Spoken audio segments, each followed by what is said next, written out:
Today, we're going to learn about 5 conversation starters that work every time. Now, let's begin. Number 1.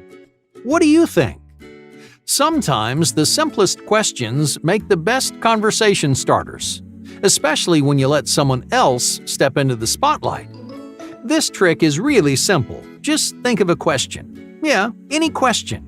You might be wondering, how much would it cost to host your own event? Or maybe you're looking at a couple of pictures on your phone and you want to know which one looks better. Your question could be long or short, simple or complicated. It doesn't really matter because the question itself is just a tool that you can use to get the conversation rolling. For example, a new conversation might go something like this. After listening to a keynote speaker, imagine you're sitting in the audience, waiting for the next lecture to start. You notice someone sitting quietly next to you, so you decide to get a conversation going. You turn to them and you say, "I thought that speaker was really great. What did you think?" The key to this technique isn't the subject you're talking about, it's the way you say it. Jumping back to our example, you could have said, "Hey, what did you think of that speaker?" And it might have worked, but expressing your own opinion first sets the tone.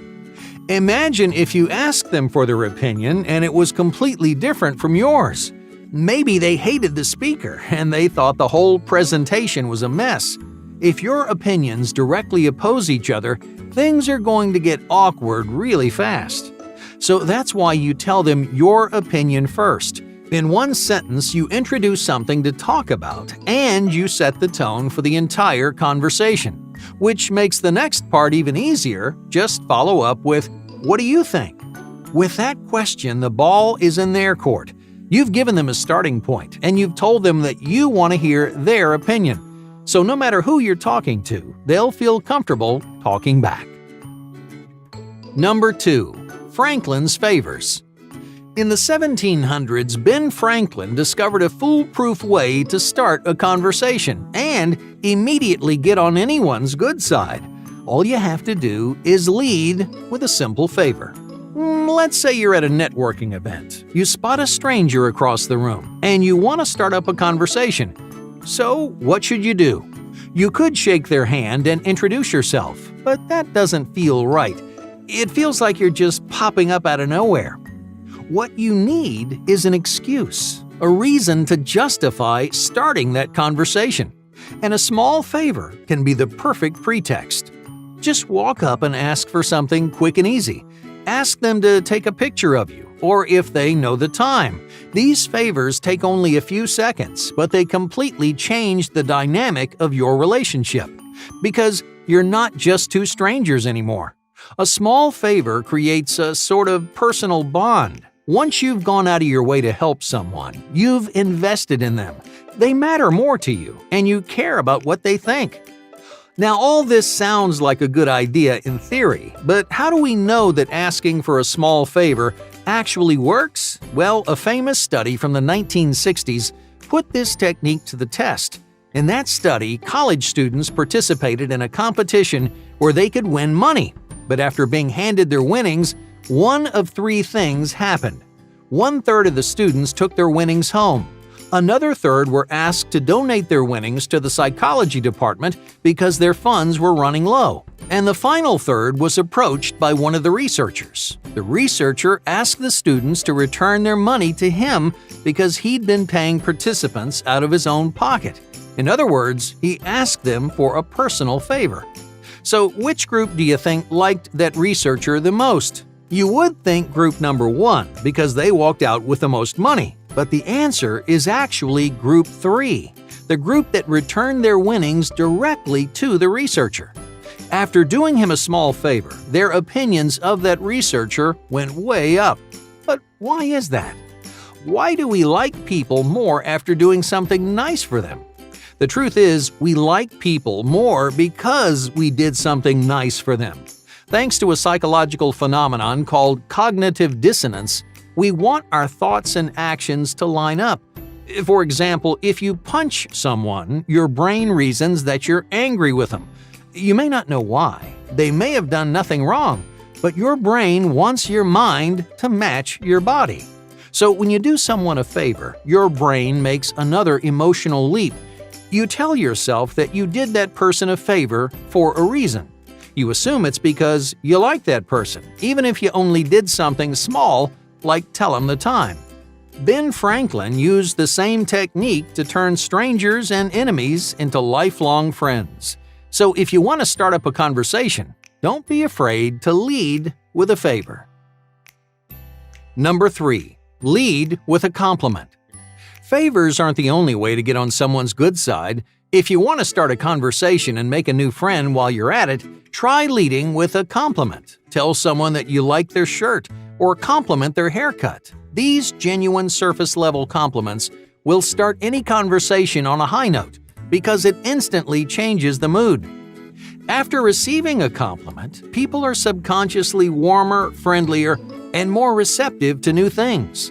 It brightens up their day because a compliment makes them feel recognized and appreciated. It gives them a nice boost of self-esteem, which also makes them more confident from the get-go. But there's one really important thing to remember. You have to mean it. If you're going to compliment someone, don't just pull something out of thin air. Don't pick the first arbitrary thing you see, because those compliments feel shallow.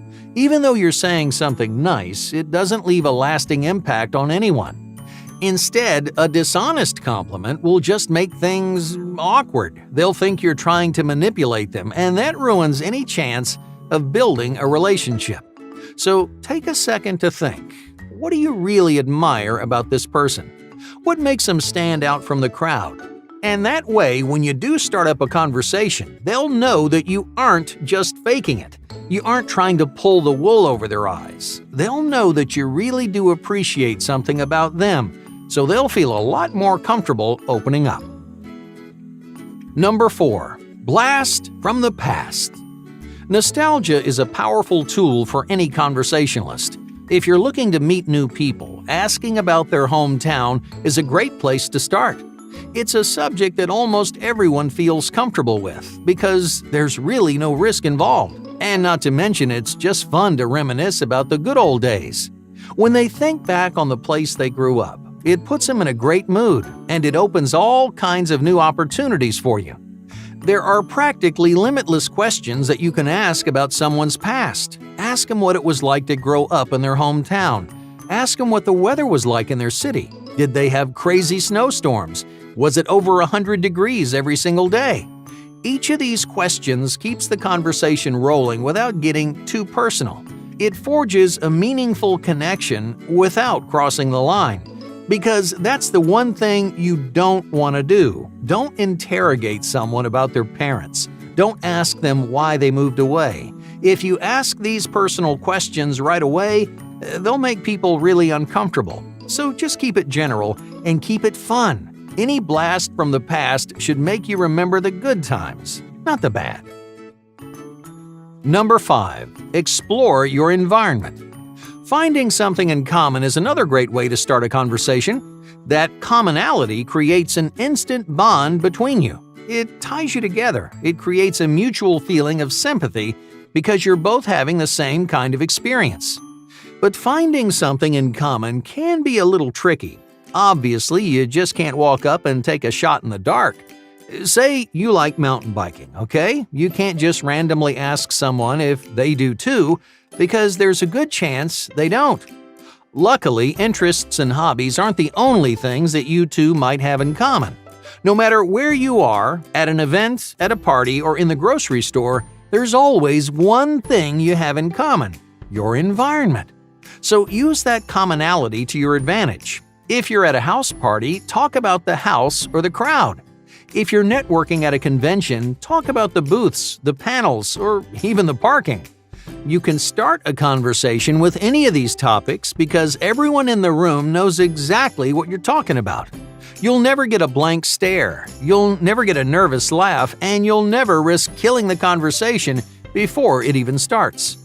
Just don't talk about your environment for too long. These conversation starters are designed to get you off the ground, but they won't keep you in the air. If you rely too heavily on any conversation starter, you'll end up suffering through a whole bunch of awkward pauses. So once you feel connected, Introduce yourself, ask another question, or make a joke. You already survived the hardest part. Now it's time to take that conversation to the next level. Hey, thank you for watching, and be sure to subscribe because more incredible content is on the way.